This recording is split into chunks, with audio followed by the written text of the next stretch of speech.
Meu Deus. E aí, tudo bem? Então, nessa semana aqui no MKT Academy, a gente vai abordar mais um tema interessante, pertinente, para você fazer o teu negócio rodar utilizando marketing no teu dia a dia, né? Para você aproveitar o marketing. E vamos lá, você achou que eu falei de um jeito monótono antes?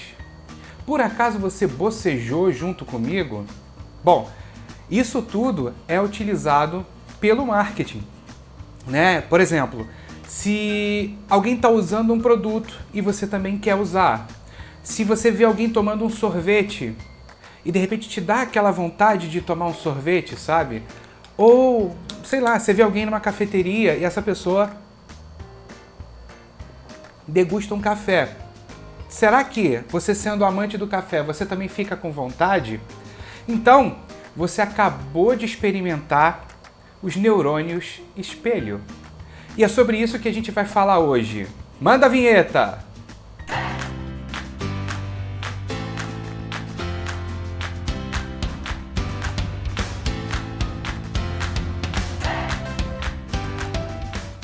Vamos lá então, vamos falar aqui no nosso MKT Academy sobre os neurônios espelho, né? Antes da gente começar a falar, deixa eu aproveitar a oportunidade e pedir para você curtir aqui o nosso canal, dar um like nesse vídeo aqui se você estiver gostando, porque isso me motiva a continuar trazendo diversos outros conteúdos relacionados a marketing para você. E não deixa de me seguir também, né? Seguir o MKT Academy lá nas redes sociais, no Facebook, no Instagram, curte aqui, porque você curtindo o nosso canal, toda vez que eu lançar um vídeo novo, você vai ser avisado, né? Então não deixa de fazer isso não. Mas voltando ao nosso tema aqui, né? O que são esses neurônios espelho?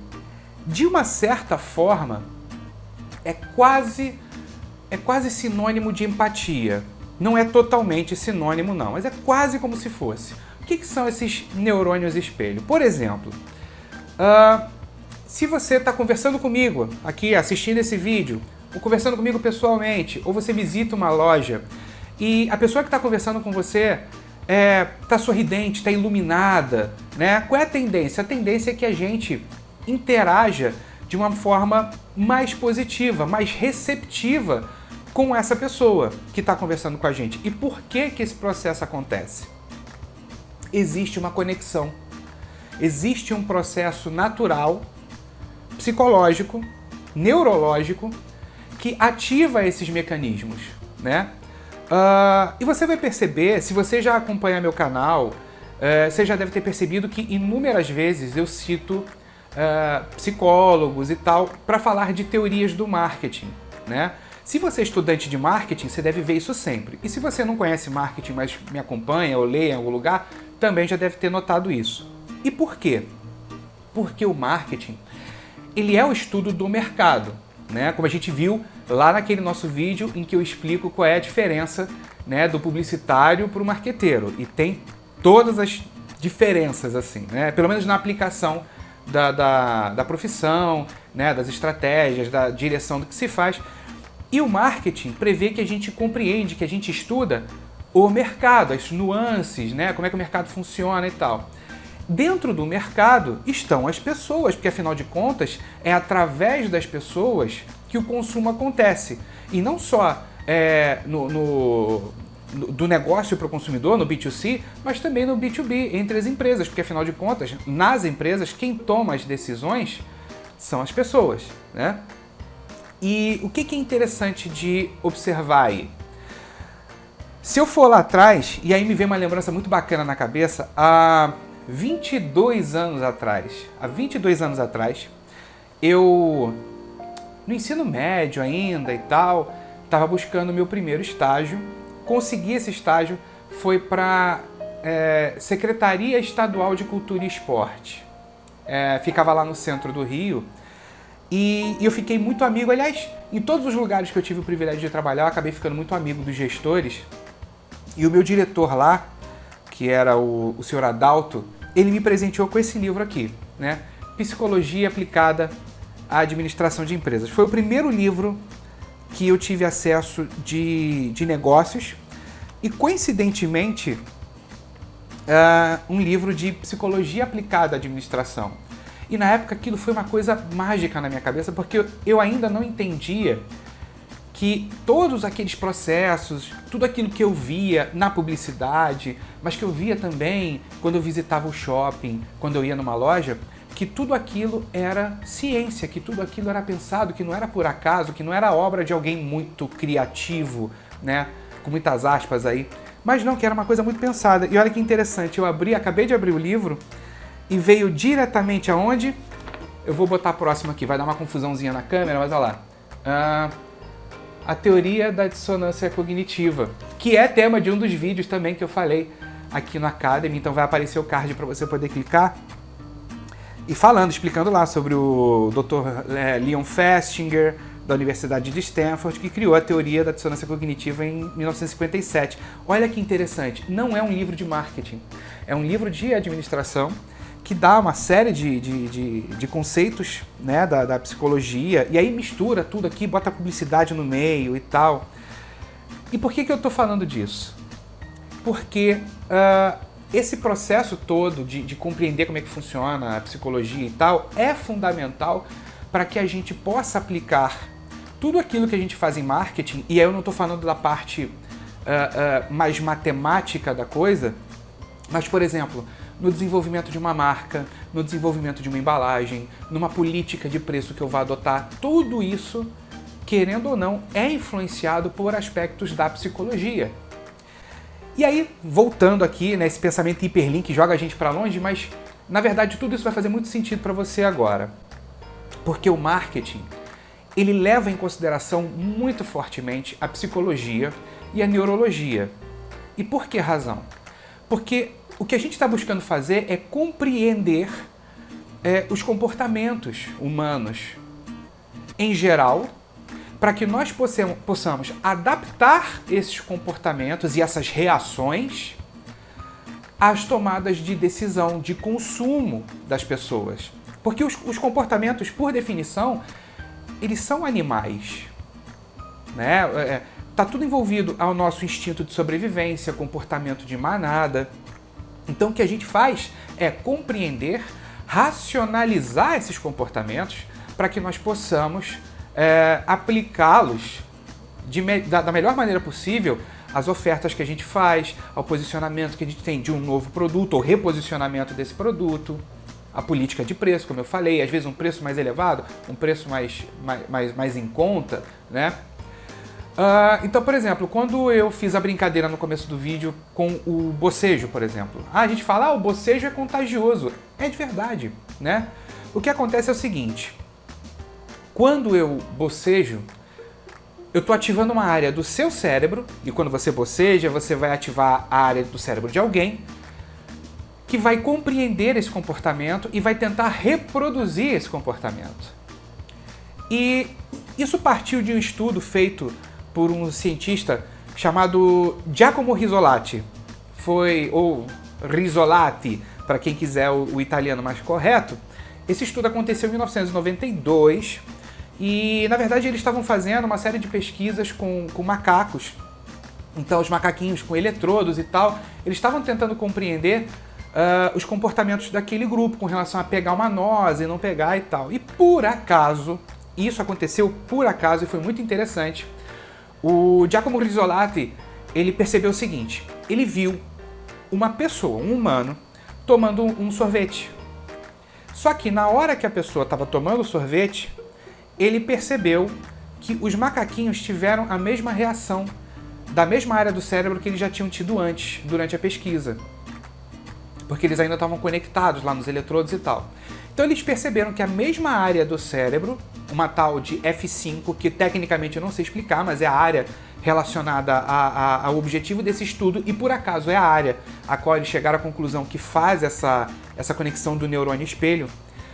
O que eles entenderam foi que quando a gente observa um comportamento, a tendência é a gente espelhar esse comportamento. Então por isso que às vezes, por exemplo, você vê o vídeo tipo vídeo cacetada. Você vê uma pessoa cair no chão e aí ela dá uma ralada no joelho e você bota logo a mão no joelho, sabe? Tipo, ai, Por isso que eu falo que é quase empatia. Porque você é capaz de reproduzir no teu cérebro, na mesma área do teu cérebro, uma sensação. Então, por exemplo, se eu falar para você agora, eu agora queria comer uma fatia de uma pizza de mussarela daquelas que o queijo vai esticando. Se você gosta de pizza, ao ouvir essa minha descrição, provavelmente na sua cabeça veio a imagem de uma pizza bem feita, saborosa, com queijo esticando. E se você gosta de pizza como eu gosto, provavelmente você chegou até a salivar. É normal, é esperado. Por isso é que quando a gente vê um comercial, por exemplo, comercial de pizza, eles fazem uma pizza que estica bastante, que mostra a fumacinha dela saindo. Por quê? Eles querem ativar a mesma área do teu cérebro responsável por reproduzir essas emoções, essas sensações, para que você desperte o desejo. Agora, qual é a explicação, né, psicológica por trás desse comportamento neurológico? É instinto humano, às vezes de sobrevivência. Por exemplo, se você está na rua e de repente você vê um monte de pessoas correndo, isso vai chamar a tua atenção e vai exigir do teu cérebro a interpretação daquilo que está acontecendo. Em milissegundos, por que essas pessoas estão correndo? Eu devo correr junto? E aí entra o comportamento de manada, para você se defender, né?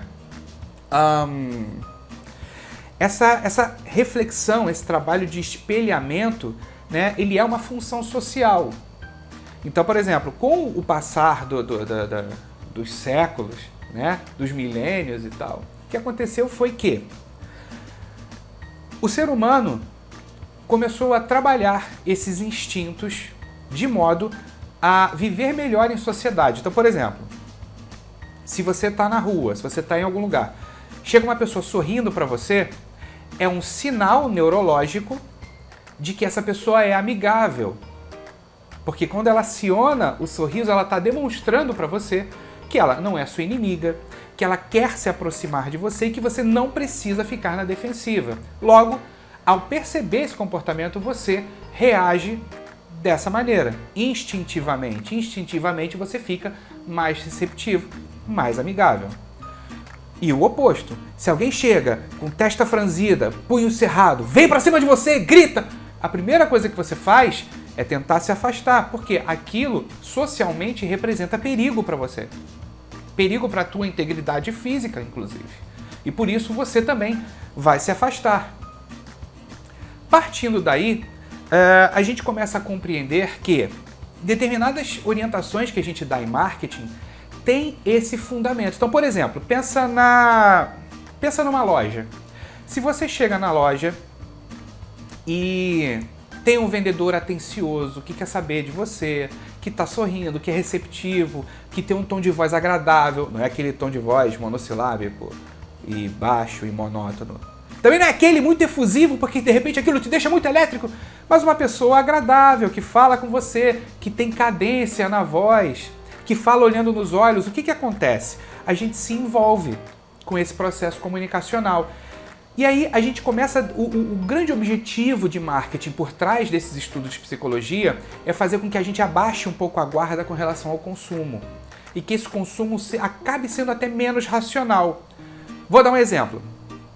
Eu gosto muito de corrida de rua.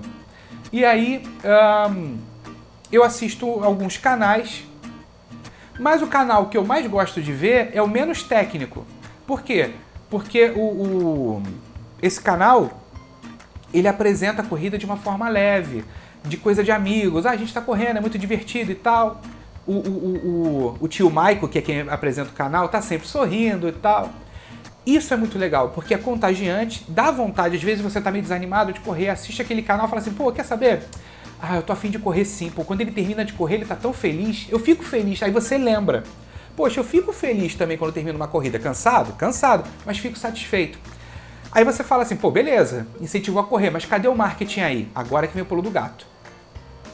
Quando esse corredor, né, o tio Maico, foi fazer uma das principais corridas que tem de longuíssima distância, eu vi ele usando um relógio para controlar tudo da corrida, controlar batimentos, controlar distância e tal. Aí eu falei, pô, que relógio bacana. E aí ele falou, eu tô usando o tal do relógio, não sei o quê. O que aconteceu? Eu comprei o relógio.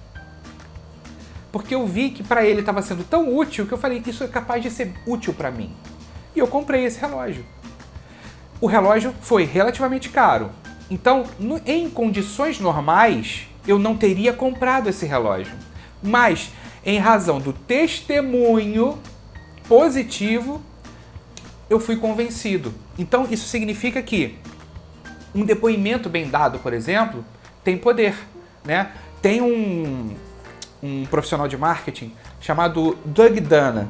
Ele fez um estudo que foi o seguinte, ele botou um livro para vender, ele fez 2 páginas de venda de um mesmo livro, iguais, mesma foto do livro, descrição, tudo igual. Só que numa página ele publicou depoimentos positivos sobre aquele livro, reais, e na outra ele omitiu esses depoimentos. Pois bem, a página que tinha os depoimentos teve 20% mais vendas do que a sem depoimentos. E por que isso acontece? A gente tem essa questão do comportamento de manada. Então, se eu vejo que outras pessoas estão usando, a tendência é que eu queira usar também. Agora, o contrário também acontece. Eu vejo pessoas usando e reclamando, eu falo, bom, eu tenho que evitar porque isso é um risco. Isso aconteceu com o fenômeno, por exemplo, dos produtos da Apple. O iPhone, os fones de ouvido. Você vê uma pessoa usando e você fala, poxa, que bacana isso. Acho que eu vou querer usar também, né? Outra coisa que é interessante é o seguinte, são as relações que a gente faz com a marca. Aliás, deixa eu voltar, antes de falar da marca. Voltando lá na loja, então o vendedor te atendeu bem. Também existem estudos que comprovam que pessoas que foram entrevistadas logo após terem essa experiência positiva, receptiva nas lojas, disseram que voltariam a fazer negócios, a comprar naquela loja, porque tiveram uma experiência positiva, receptiva. Você, por acaso, gosta de voltar numa loja em que o atendente é grosseiro, é frio? Você não gosta. Talvez você não volte, mesmo que o atendimento, mesmo que o produto seja bom. Você vai numa outra loja, mas não volta naquela. Então, quando o marketing insiste para que faça um bom atendimento, né? Seja sorridente, fale. O pessoal de telemarketing, por exemplo, é treinado para falar com clientes sorrindo. Pelo menos o telemarketing bem feito. Não estou falando de leitor de script, não, né? Olá, bom dia, senhor. O que o senhor precisa? Não sei. Não adianta. Isso aí ninguém gosta. Agora, se uma pessoa liga para você, como vai? Bom dia. Quando a gente fala sorrindo, quem está ouvindo reconhece o sorriso, porque ilumina a voz, ilumina a tonalidade, a cadência, é isso tudo que eu estou falando. E aí entra um outro aspecto que é muito interessante, e aí vem mais psicologia. As marcas, elas funcionam também, elas têm inúmeros aspectos. Eu vou fazer um episódio falando só sobre aspectos das marcas, tá? Então assim que tiver o episódio, vai aparecer o card aqui em cima. Mas uma das coisas que a gente leva em consideração na marca é a personalidade, né? A alma dessa marca, a personalidade dessa marca. E por que a gente leva isso em consideração? Pelo espelhamento. Às vezes, esse espelho não é o que eu sou, mas ele reflete o que eu desejo ser. Quem nunca viu um filme de ação no cinema e saiu de peito estufado, altivo, porque você fica pelo menos uns 20 minutos contagiado pela experiência do filme. É o espelhamento, é o neurônio espelho funcionando. Por isso que algumas marcas, elas assumem essas identidades. Essas identidades, elas são baseadas no que a gente chama de arquétipos junguianos, né? Vou dar só um exemplo. A Harley Davidson. A Harley Davidson, ela assumiu o aspecto junguiano do fora da lei. E como é que isso funciona? A marca funciona, nesse caso, como posicionamento, como personalidade. Você fala assim, Harley Davidson, a primeira coisa que te vem na cabeça é uma moto muito grande, muito robusta, custom, daquela que você anda assim, com um cara de capacete coco, óculos escuros e aquela barba compridona e uma jaqueta de couro. É a imagem que a gente faz. É a imagem que é despertada, né?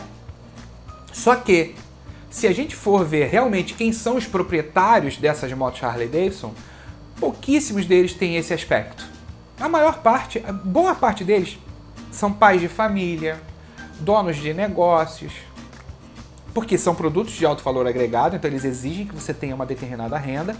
Mas as pessoas que compram essas motos, elas enxergam, elas refletem esse desejo de fora da lei, de selvagem, né? de viajante que vai sem destino numa moto potente, né? Motoqueiros selvagens.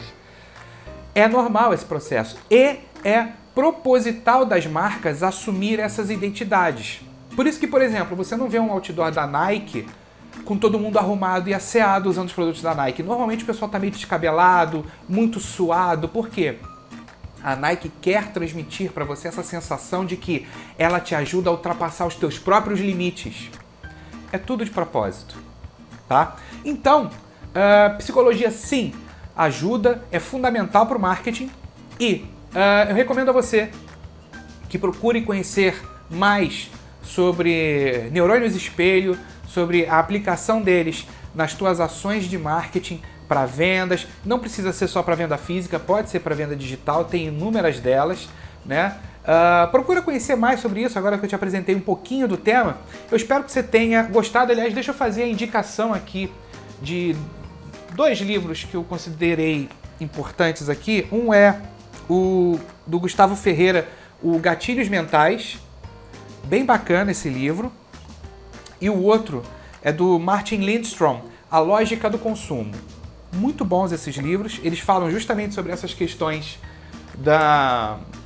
do neurônio espelho, dão outros exemplos e tal, falam também de experiências de mercado.